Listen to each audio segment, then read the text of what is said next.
All right. Well, throughout the month of February, we've been talking about the topic of relationship. We call the series called Relationship. We named the series Relationship Goals.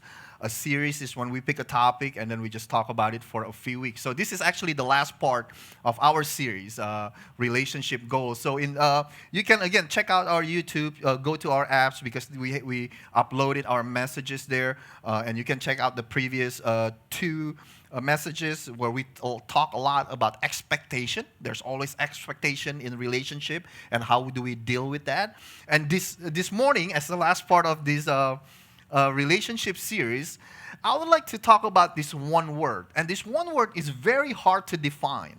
I bet you this: if I give you each one of you, if I pass around the microphone in this room, and ask you to define this one word, we will get many different answer, because this one word is just so mysterious, I think, right? It is hard for us to describe it. It is hard for us to define it. So what we're going to look at this morning together is this word right here, Love. What is love, right? What is love? I mean, this word is so hard for us to define, right? I mean, we use love when we say, I love chocolate, I love traveling, I love food, right? I love puppies, right? And then we turn around to our wife, to our husband, to our boyfriend and girlfriend, and we said, I love you, right? We use the same word to say a lot of things with this word, love. So today, I want to share with you what does this word means, right? Or at least, how do we describe this thing called love? Now, if you ask me, of course I'm biased, but if you ask me, there's this description of love that I think is the best out there in the world. And surprisingly, you can find that in the Bible. Now, let me say this before we move on.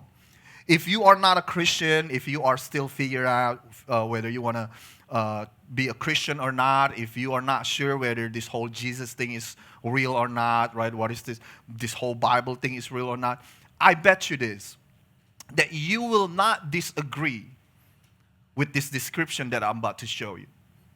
Why? Because you would want your relationship to look like this. You would want your love life to look like this, even though you are not a Christian. And if you are not a Bible reader, if you never touched a Bible in your life before, right? I'm pretty confident that if you've been to a wedding, you heard this description of love is being shared or being read before. So here's what love is. I want to read it to you, and then after that, I want you to read it, and then we're going to try to talk about each one of these. So I got to move on really fast, okay? This is what it says. You can find this in 1 Corinthians 13, verse 4 and 5. It says that love is patient. Love is kind. It does not envy. It does not boast. It is not proud. It does not dishonor others. It is not self-seeking. It is not easily angered. It keeps no record of wrongs. Would you just read this together with me this morning before we move on? Would you help me do that? Right? 1, 2, 3. Love.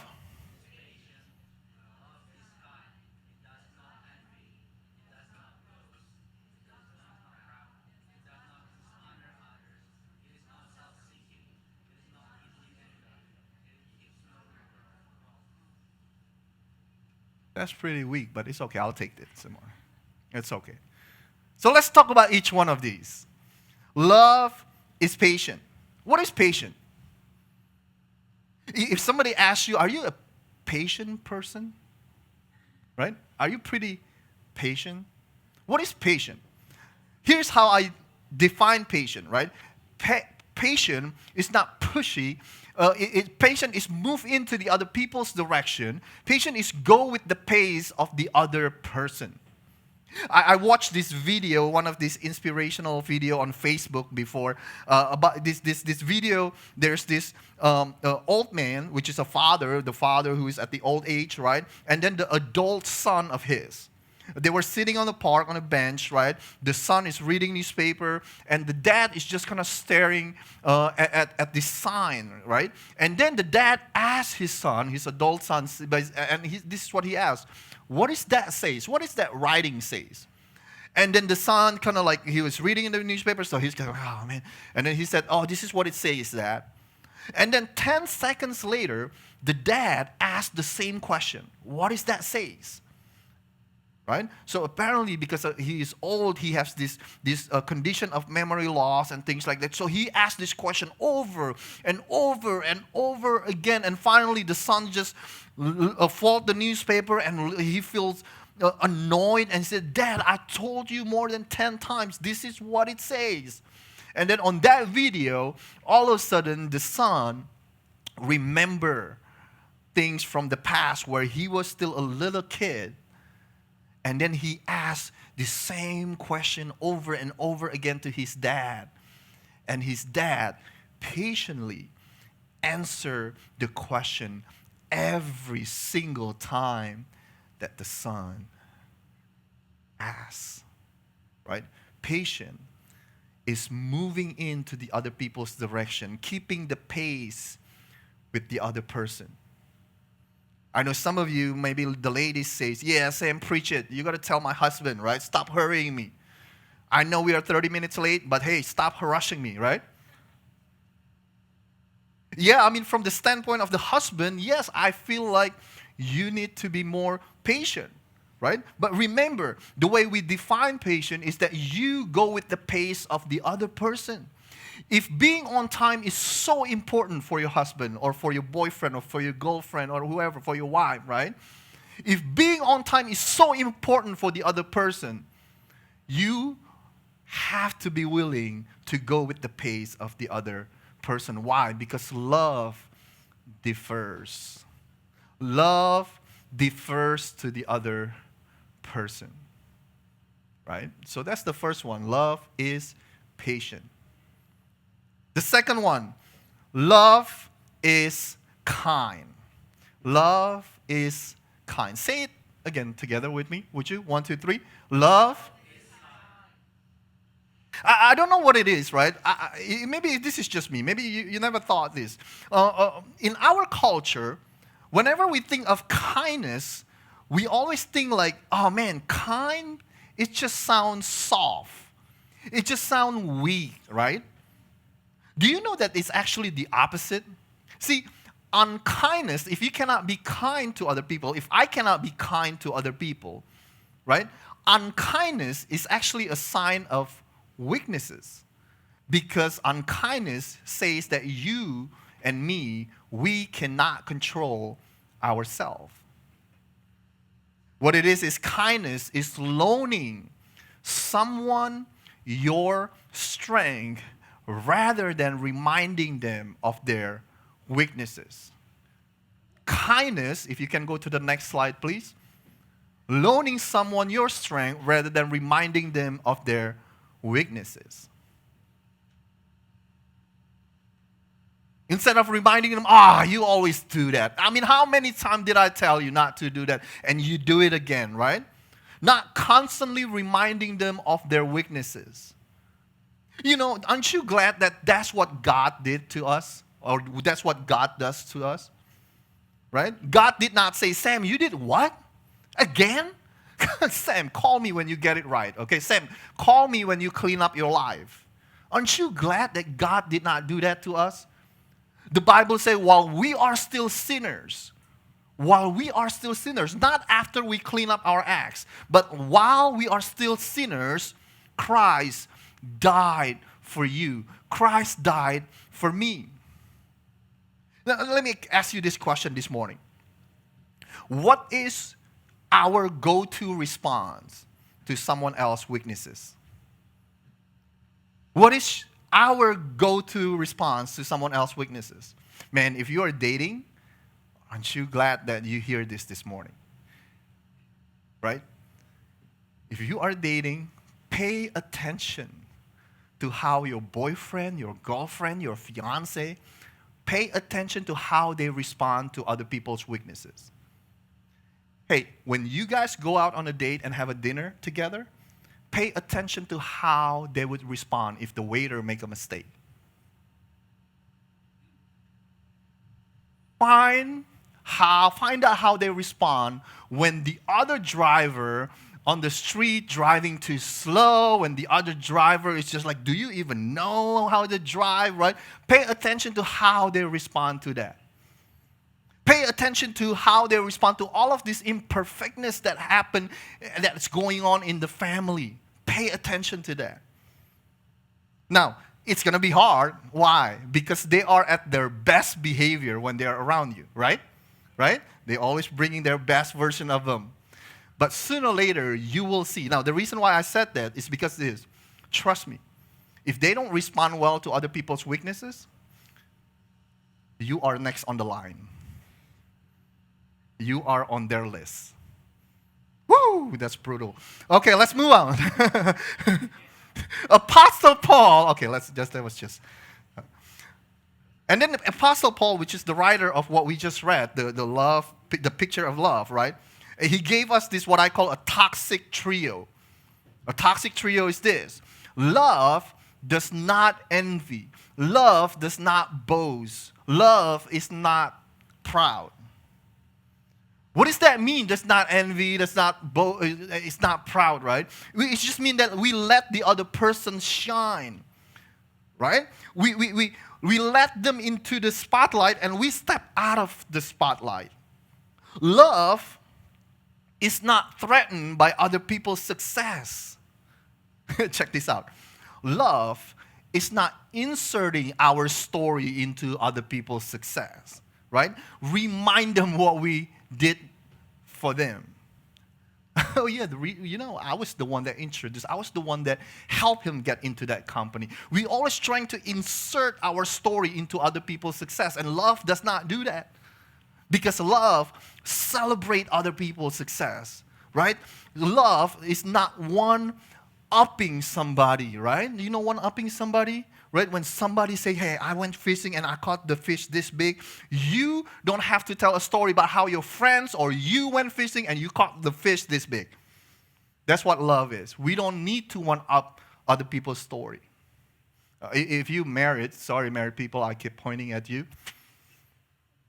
How hard is it for you to brag about your wife publicly? How hard is it for you to brag about your husband publicly instead of saying, that's just the way he is.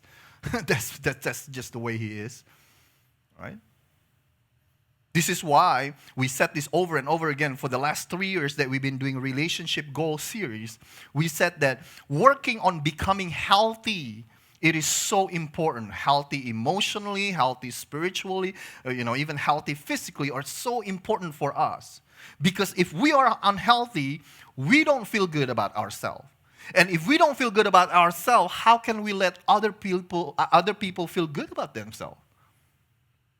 Right? When we are not healthy, we're gonna always find some negativity to bring people down, right? When people are being praised, when people are successful, we always have a comment, that sarcastic comment that bring them down.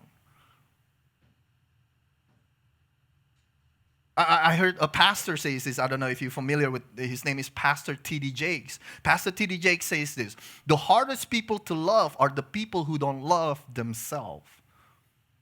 Because those people, I don't believe you love me because I don't even love myself, right? How can I believe other people love me if I don't even love myself? How can I believe other people care about me if I don't even care what's going on in my life? How can I believe people care about my growth if I don't even want to grow up, right? If I don't even care about my growth.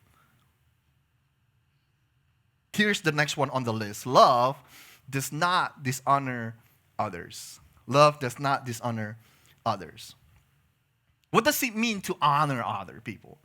I think you know what it means. I think you know the definition of this, right? But Apostle Paul, in the other occasion, he said this: in humility, value others above yourself.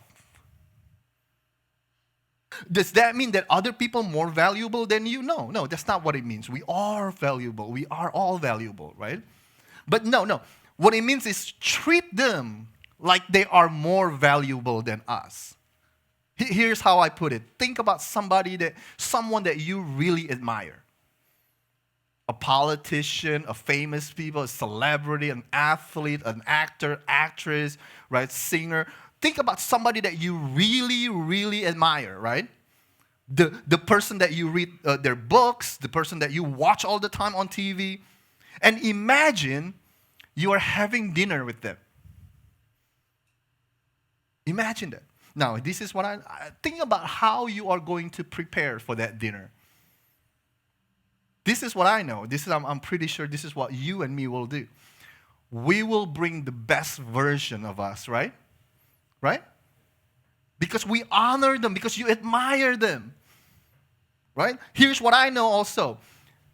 You will show up early.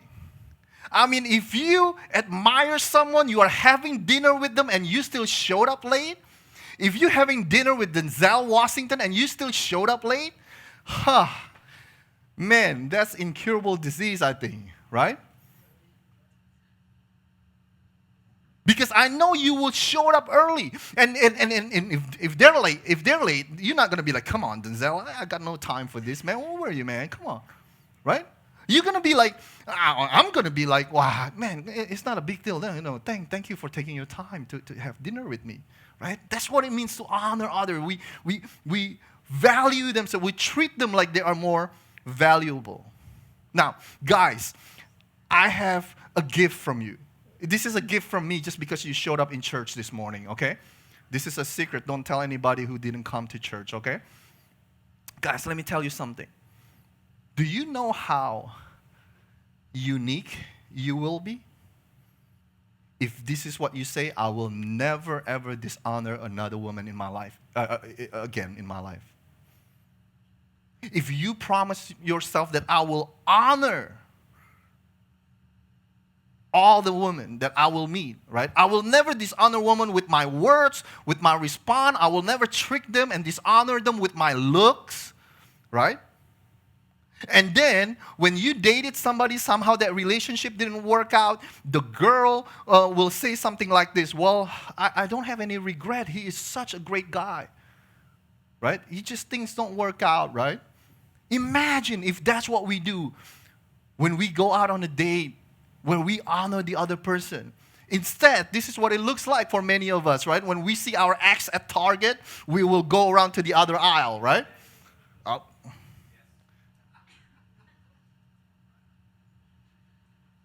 Here's for the ladies, right? Hey, don't normalize it when you are being dishonored. I just want to say, ladies, put yourself in the position where I don't know what it's called, a serial dater, what is it, a hunter, a womanizer, I don't know what it is, right? Just put yourself in the position where you're not gonna meet that kind of guy, right? That type of guy. Put yourself in the position where those type of guys don't even dare to talk to you, don't even dare to get close to you. Because you deserve to be honored. Well, we all deserve to be honored. Why? Because we are valuable. God purchased all of us with a price, and His price is His Son, Jesus Christ. We are all valuable. Here's the next one on the list. Love is not self-seeking. We don't use that word a lot, self-seeking, but our everyday language is love is not selfish. It's not self-seeking mean that we put the interests of other people above our interests, right? You like that show? Oh, I don't mind spending 1 hour watching that show with you, right? This is what you like to do. I don't mind spending my time to go with you. In relationship, this is what they call side-by-side moment. Side-by-side moment is this. If you ask me, right? I'm a pretty boring guy, right? If there are only two things that interest me. When we talk about God and church, that's one. And the second one is when you talk about NBA, basketball. Just those two things, you can talk to me every day, all day, every day. But If you ask me to go out and eat, if you ask me to do something that I don't like, right? If you ask me to go bowling, if you ask me to do something that I'm not interested in, if my schedule allow me to, I would go. Why? Because in the relationship, I mean, how selfish I will be if I said this. I only want to do the things that I like. I only want to do the things that I'm interested in. I don't care what my friend interested in. I don't care what my friend like. I only want to do the things that I like. Right? If you married to someone like that, oh my gosh.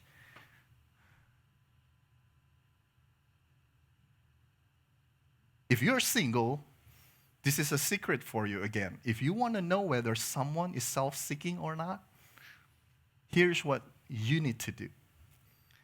Become the most selfless, become the most generous person that you can be with that person. And if you want to know whether the other person is self-seeking or not, this is what you need to do. You give and give and give. You can follow along, Nadia. Thank you. And then if their response is they take, and take, then it's time for you to run, and run. Yeah? I don't know if that's a good sign you clapping or I should be concerned, right? I don't know. I don't know. I promise the list is almost come to the end, okay? I know this is hard. Love is not easily angered. Hey, we all get angry. We all, everybody gets angry, right? But what it says is that love is not easily angered. In the Greek word, I don't even know how to pronounce that, parasugno, right? It means stir up. Are you easily get stirred up? Right? Are you easily get stirred up? Like when there's a little bit of things that gets wrong, right? Is something inside of you just all of a sudden like easily stir up? Can I confess to you this morning what my wife, Nana, told me? This is something that I struggle. And she told me many, many times. And this is what she said to me. Sam, why do you get annoyed so easily? Right? Why can't you just take everything like, why do you have to get annoyed when things don't go according to you? Why do you get annoyed so easily? And I learned because love has to be able to listen, right? Love has to be able to absorb. Love has to be able to just take it in, not reflect it back like a wall, right? When someone is talking, when your wife and your husband is arguing with you, right? Love is that you and me need to be able to just take it in instead of just, again, reflect it back. Love does not react. Love, willing to take it in, and then we respond. That's what love means. And I believe this is the last one on the list here. Love keeps no records of wrong. Love keeps no records of wrong. Now, I know by the way I look at you, some of you are not a very organized person, right? Me too. I'm not a very organized person. But isn't it strange? When it comes to remembering other people's mistake, we become very organized. This is what I mean by that, right? I mean, we have a file of what they did wrong, right? Okay, let me see. 2 months ago, at this time right here, this is what you did, and you're doing it again, right? 2 weeks ago, this is what you said, and now you said it again, right? I mean, we are very organized when it comes to remembering other people's mistake, right? We keep it organized, we keep it neatly, right?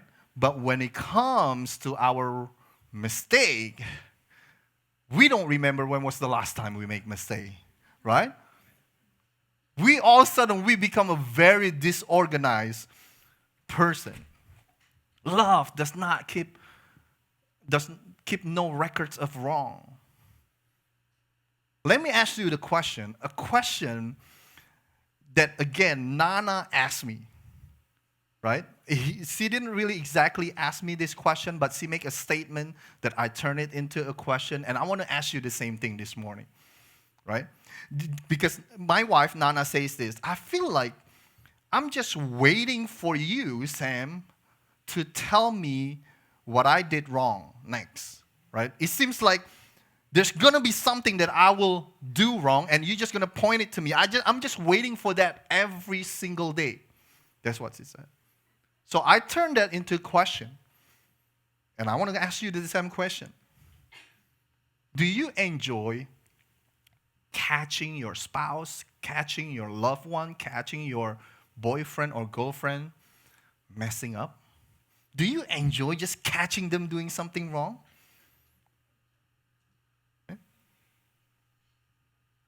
The scripture says this in the book of Psalm, as far as the east from the west, so far God has removed our transgression, our sin from us. Right? A lot of Christians think this way. Hey, when we pray to God and God forgive my sin, all of a sudden God has amnesia, right? He cannot remember. You did what? What? Right? We think that's what happened. All of a sudden, God just don't remember anything that we did, the sin that we did. No, God has a miles and miles long of what you and me did wrong, our sin. Right? He hasn't forgotten. This is what he did, though. He just doesn't bring it up. In the same way, do that for the other people. Do that for your family. Do that for your wife. Do that for your husband. He just didn't bring it up. So, let me read you the rest of that verse there. Love is patient. Love is kind. It does not envy. It does not boast. It does not proud. It does not dishonor other. It's not self-seeking. It is not easily angered. It keeps no record of wrong. And here's what the couple more verses. Love does not delight in evil, but rejoices with the truth. Love is always protects, always trusts, always hopes, and always perseveres. So here is the list right here. You can see it. There you go. Okay, aren't you glad that it's over, right? Now, if you see this list, I don't know, if you're like me, I'll go like, man, I probably got like a D plus or maybe C minus, the best, right? If I grade myself, right? But what interesting is this, as you and me look at this list, right? I'm going to try to read your mind right now. Isn't it interesting that the first thought that we have as soon as we see this list is this: I have to find someone that will do this to me. Right? Isn't that right? Here's what I mean. Isn't it interesting that our first thought is not like, I need to become like this, but instead, we said that I need to find a person like this. Right? In other words, this is how I put it. We are more interested in finding than becoming. This is why one of the biggest myths out there is what we call the right person myth. The right person myth is not that, hey, it is not important to find the right person. It's not what it is, right? The right person myth says this: when I meet the right person, everything will be all right. Right? Here's what it means. It means like, hey, and by the way, the married people, when they see this, they go like,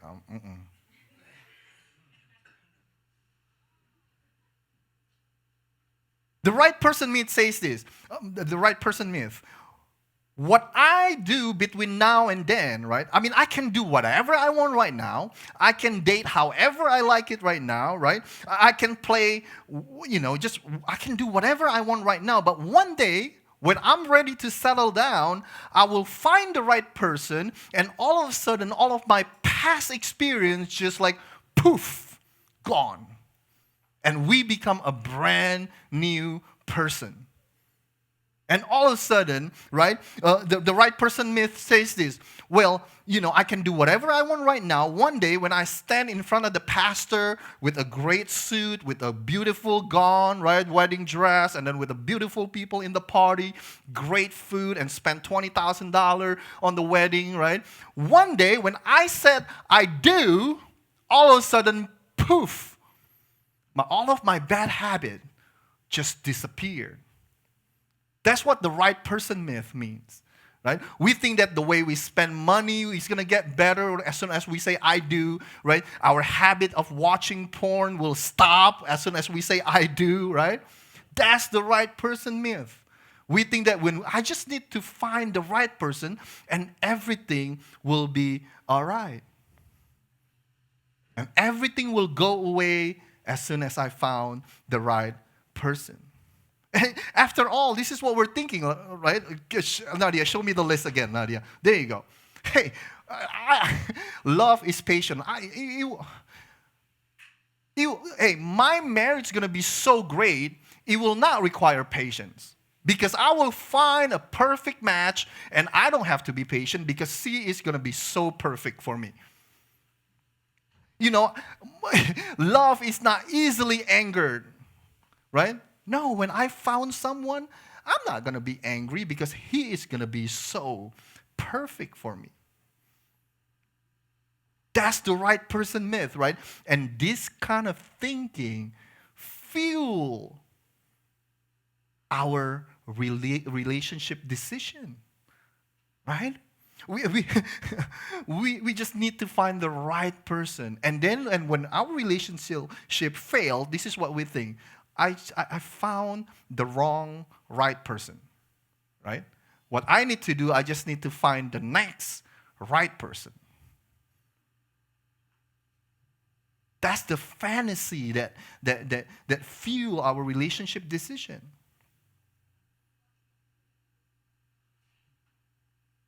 This is why I just want to say this to you. I promise this is it, right?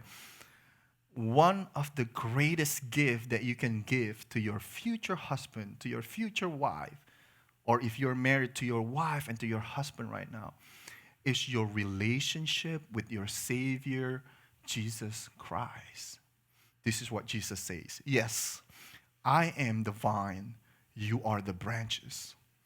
Those who remain in me and I in them, says Jesus, will produce, what is it, guys? Much fruit. For apart from me, you can do nothing.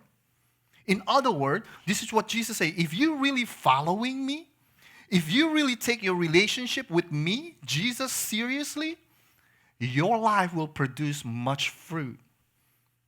What does it mean following Jesus seriously? It means that Jesus is the highest authority in my life. Right? What he said and what Jesus teach become the ultimate guidance on how we live our life, including how we do our relationship. And if you do that, you will produce much fruit. What kind of fruit are you talking about, Sam?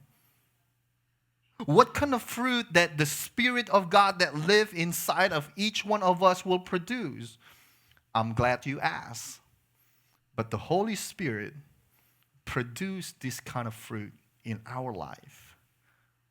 Love, joy, peace, patience, kindness, goodness, faithfulness, gentleness, and self-control.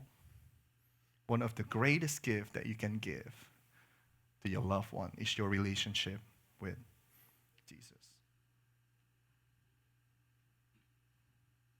Here's my last statement for you. The best in relationship happens when both sides working to become the right person. Instead of just hoping to find the right person, instead of just wishing that one day this one person will change my life, but the best in relationship happen when both sides, not just one side, both sides working to become the right person. Can I invite the musician to come forward, and I'll want to give you an opportunity to ask questions. Pull up your phone, download our apps, and then send us questions, and I would love to answer it for you. And you can put a 1 minute countdown, and after that.